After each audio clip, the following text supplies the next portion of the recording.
നമസ്കാരം, കലാകൗമുദി ഓൺലൈനിലേക്ക് സ്വാഗതം. തട്ടത്തിൻ മറയത്ത് രക്ഷപ്പെട്ടത് ആരാണ്? മറ്റാരുമല്ല, CPM തന്നെയാണ്. Ernakulam Palluruthy saint Rita's CBSE സ്കൂളിൽ മുസ്ലിം മതവിശ്വാസിയായ പെൺകുട്ടിക്ക് തട്ടമിടാൻ, ഹിജാബിടാൻ സ്കൂൾ മാനേജ്മെന്റ് അനുമതി നൽകിയില്ല എന്നത് കേരളം മുഴുവൻ വലിയ ചർച്ചയും വിവാദവുമായി.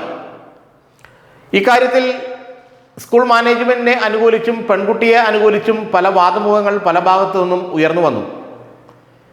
കാരണം ഹിജാബ് അല്ലെങ്കിൽ തട്ടം മതവിശ്വാസത്തിൻ്റെ അനിവാര്യ ഘടകമാണെന്നും അതുകൊണ്ട് അത് ഉപയോഗിക്കാൻ ഭരണഘടനാപരമായി തന്നെ പെൺകുട്ടിക്ക് അവകാശമുണ്ടെന്നും ഒരു വിഭാഗം വാദിക്കുമ്പോൾ ഏത് സ്കൂളിലും ഏത് അധ്യാപന മേഖലയിലും അല്ലെങ്കിൽ ഏത് കലാലയത്തിലും അവിടെ ഒരു ഡ്രസ് കോഡ് ഉണ്ടാവുമെന്നും ആ യൂണിഫോം കോഡ്, ഡ്രസ് കോഡ് അവിടെ പഠിക്കുന്ന എല്ലാ കുട്ടികളും അനുസരിക്കണമെന്നും അങ്ങനെ അനുസരിക്കാമെന്നും ഒപ്പിട്ട് നൽകിയാണ് അവിടെ അഡ്മിഷൻ എടുക്കുന്നതെന്നും അതുകൊണ്ട് തന്നെ ഈ പെൺകുട്ടി ഉയർത്തുന്ന ആവശ്യം അനുവദിക്കേണ്ടതില്ല എന്ന് വിശ്വസിക്കുന്നവരും വാദിക്കുന്നവരുമുണ്ട്. ഏതായാലും ആ പെൺകുട്ടി ആ സ്കൂളിലെ പഠിത്തം അവസാനിപ്പിച്ച് പുറത്തേക്ക് പോവുകയാണ്. അതിൻ്റെ രക്ഷകർത്താക്കൾ അത് മാധ്യമങ്ങൾക്ക് മുന്നിൽ പറയുകയും ചെയ്തു. എന്നാൽ ഈ തട്ടത്തിൻ മറയത്ത് രക്ഷപ്പെട്ടു പോയത് ആരാണെന്നറിയാമോ?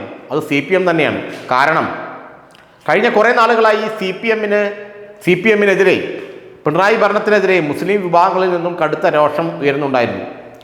കാരണം ADGP അജിത് കുമാറുമായി ബന്ധപ്പെട്ട് ഉയർന്ന ആരോപണങ്ങൾ, അദ്ദേഹം RSS ജനറൽ സെക്രട്ടറിയെ കണ്ടത്, PV അൻവറിൻ്റെ ആരോപണങ്ങൾ, കേരളത്തിൽ ഭരിക്കുന്നത് RSS ആണ്, പോലീസിനെ ഭരിക്കുന്നത് RSS ആണെന്നുള്ള ആരോപണങ്ങൾ, ഇവയെല്ലാം വലിയ തോതിൽ കേരളത്തിലെ മുസ്ലിങ്ങൾക്കിടയിൽ ചില അലയൊലികൾ ഉണ്ടാക്കിയിരുന്നു. അങ്ങനെ അവർ കൃത്യമായും CPM സർക്കാരിനും പിണറായി വിജയനും എതിരായിരുന്നു. RSSനെ പ്രീണിപ്പിക്കുന്ന സർക്കാർ എന്നുള്ള ഒരു ലേബൽ പിണറായി വിജയന് പതിച്ചു കിട്ടുകയും ചെയ്തു. എന്നാൽ ഈ തട്ടം വിവാദത്തോടെ സംഗതി മാറി. വിദ്യാഭ്യാസ മന്ത്രി ശിവൻകുട്ടി വളരെ കൃത്യമായി, ശക്തമായി ആ പെൺകുട്ടിക്ക് പിന്നിൽ ഉറച്ചു നിന്നു. തട്ടമിടുന്നത് അതിൻ്റെ മതസ്വാതന്ത്ര്യത്തിൻ്റെ ഭാഗമാണെന്നും ഒരിക്കലും സ്കൂൾ മാനേജ്മെൻറ്റ് അത് നിരോധിച്ചത് ശരിയായില്ലെന്നും സർക്കാർ ഇക്കാര്യത്തിൽ പെൺകുട്ടിക്കും രക്ഷകർത്താക്കൾക്കും ഒപ്പമാണെന്നും ശിവൻകുട്ടി അസന്നിഗ്ധമായി പ്രഖ്യാപിച്ചു കഴിഞ്ഞു. യഥാർത്ഥത്തിൽ ശിവൻകുട്ടി CPM സർക്കാരിനെയും പിണറായി സർക്കാരിനെയും വലിയ ഒരു ആപത്തിൽ നിന്നും രക്ഷപ്പെടുത്തി എന്ന് മാത്രമല്ല, പിണങ്ങിപ്പോയ മുസ്ലിം ജനവിഭാഗങ്ങളെ ഒരു പരിധിവരെയെങ്കിലും ഈ വിവാദത്തിലൂടെ തങ്ങളോട് അടുപ്പിക്കാൻ ശിവൻകുട്ടിക്ക് കഴിഞ്ഞു.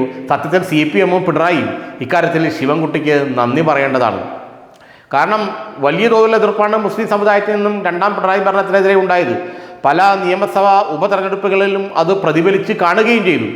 അപ്പോഴാണ് ഇപ്പോൾ ഈ തെരഞ്ഞെടുപ്പിൻ്റെ 4 മാസങ്ങൾക്ക് മുമ്പ് ഇത്തരത്തിലൊരു വിവാദമുണ്ടാകുന്നതും വിദ്യാഭ്യാസ വകുപ്പും മന്ത്രിയും അതിശക്തമായി ഈ പെൺകുട്ടിക്ക് പിന്നിൽ ഉറച്ചു നിൽക്കുകയും ഹിജാബ് അല്ലെങ്കിൽ തട്ടം ഇടുന്നത് അതിൻ്റെ മതസ്വാതന്ത്ര്യത്തിൻ്റെ ഭാഗമാണെന്നും അത് അനുവദിച്ചു കൊടുക്കേണ്ടതാണെന്നും അല്ലെങ്കിൽ സർക്കാർ ഇടപെട്ടത് അനുവദിച്ചു കൊടുക്കുമെന്നുള്ള ശക്തമായ നിലപാട് ശിവൻകുട്ടി എടുത്തത് മുസ്ലിം ജനവിഭാഗങ്ങൾക്കിടയിൽ വലിയ തോതിലുള്ള പിന്തുണ ലഭിക്കാൻ കാരണമായിട്ടുണ്ട്. ഇപ്പോൾ CPM സർക്കാരിനെ പ്രകീർത്തിക്കുന്ന രീതിയിലുള്ള ഫേസ്ബുക്ക് പോസ്റ്റുകളും മറ്റും പണ്ട് കടുത്ത എതിർപ്പ് ഉയർത്തിയിരുന്ന SDPIക്കാരുടെ ഭാഗത്തു നിന്ന് പോലും ഉണ്ടാവുകയാണ്. അങ്ങനെ നോക്കുമ്പോൾ CPMനെ സംബന്ധിച്ചിടത്തോളം ഇതൊരു രാഷ്ട്രീയ വിജയമാണ്. ഈ ഹിജാബ് വിവാദം, തട്ടം വിവാദം CPMന് വലിയൊരു രാഷ്ട്രീയ വിജയം നേടിക്കൊടുത്തു എന്നാണ് പലരും പറയുന്നത്. കാരണം ഇക്കാര്യത്തിൽ ആ പെൺകുട്ടിക്കും അതിൻ്റെ രക്ഷകർത്താക്കൾക്കും ഒപ്പം നിന്ന് മതസ്വാതന്ത്ര്യത്തിന് വേണ്ടി തങ്ങൾ നിലകൊള്ളുന്നു എന്ന് ഉറപ്പിച്ച് പറയാൻ CPMനും വിദ്യാഭ്യാസ മന്ത്രിക്കും സാധിച്ചു. അക്കാര്യത്തിൽ ശിവൻകുട്ടിക്ക് വലിയൊരു പങ്കുണ്ടായിരുന്നു. അദ്ദേഹത്തെ പലരും പ്രകീർത്തിക്കുന്നത് കണ്ടു. ഇക്കാര്യത്തിൽ പല മുസ്ലിം നേതാക്കളും അവരുടെ ഫേസ്ബുക്ക് പോസ്റ്റുകളിലൂടെയൊക്കെ ശിവൻകുട്ടിയെ ഇക്കാര്യത്തിൽ പ്രകീർത്തിക്കുകയും അഭിനന്ദിക്കുകയും ചെയ്യുന്നത് കൊണ്ടു. ഏതായാലും CPMന് വലിയൊരു പിടിവള്ളിയാണ് ഈ വിവാദമുണ്ടാക്കിയത്. തട്ടത്തിൻ മറയത്ത് രക്ഷപ്പെട്ടത് ആ മുസ്ലിം വിഭാഗത്തിൻ്റെ രോഷത്തിൽ നിന്നും എതിർപ്പിൽ നിന്നും രക്ഷപ്പെടാൻ, ഒരു പരിധിവരെയെങ്കിലും രക്ഷപ്പെടാൻ ഈ തട്ടം വിവാദത്തിലെടുത്ത നിലപാട് CPMനെ സഹായിച്ചു എന്നാണ് മനസ്സിലാക്കാൻ കഴിയുന്നത്.